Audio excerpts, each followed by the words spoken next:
Insulin is a hormone produced by the pancreas. It's released into the bloodstream, primarily in response to glucose and to a lesser extent, protein. The pancreas senses the rise in blood glucose directly and releases insulin accordingly. Okay, insulin is often called a fullness hormone because it signals satiety to the brain. But insulin is unique among appetite related hormones because it influences eating behavior, yes, but it also directly controls what happens to the incoming energy into your body. So insulin doesn't just talk to your brain, it gives instructions to your tissues. This makes it a very unique hormone. The analogy I like to use is the grocery analogy. So when you eat, nutrients enter your bloodstream. Think of this as groceries being dropped on your doorstep.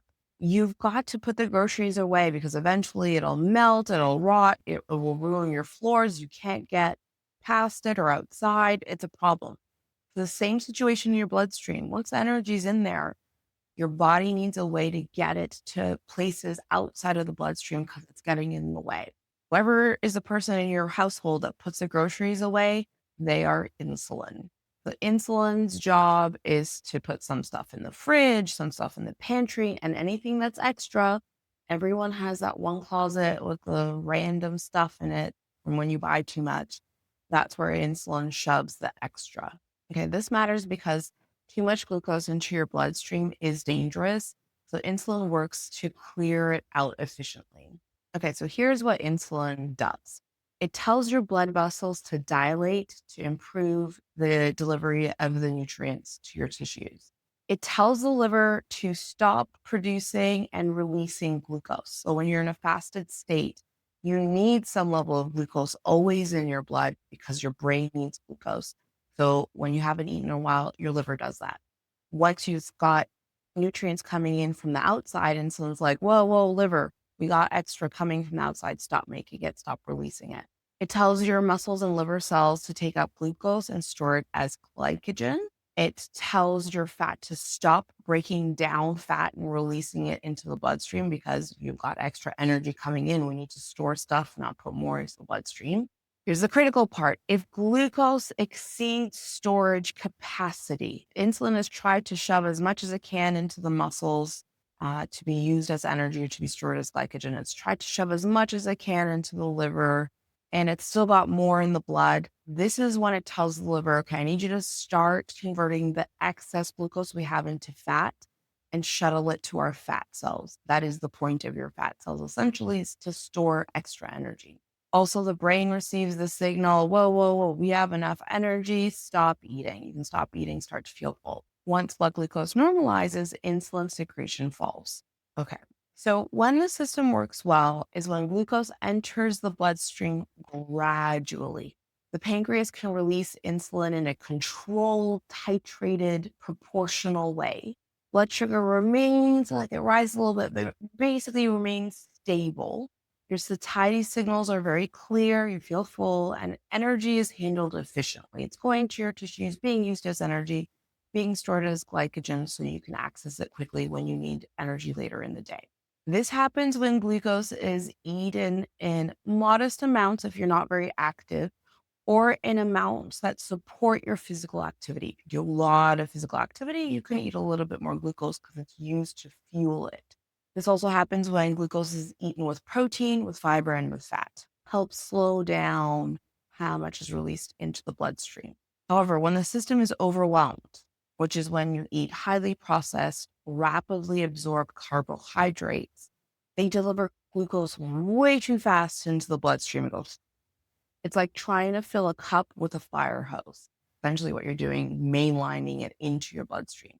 The pancreas responds by releasing a large insulin surge to control the spike and way overshoots. Blood glucose can fall rapidly afterwards. So insulin has done its job and it's packed all of the glucose as much as possible into your different tissues, but it's done too good a job that instead of getting your blood glucose back to a normal, healthy range, it goes too low in your bloodstream.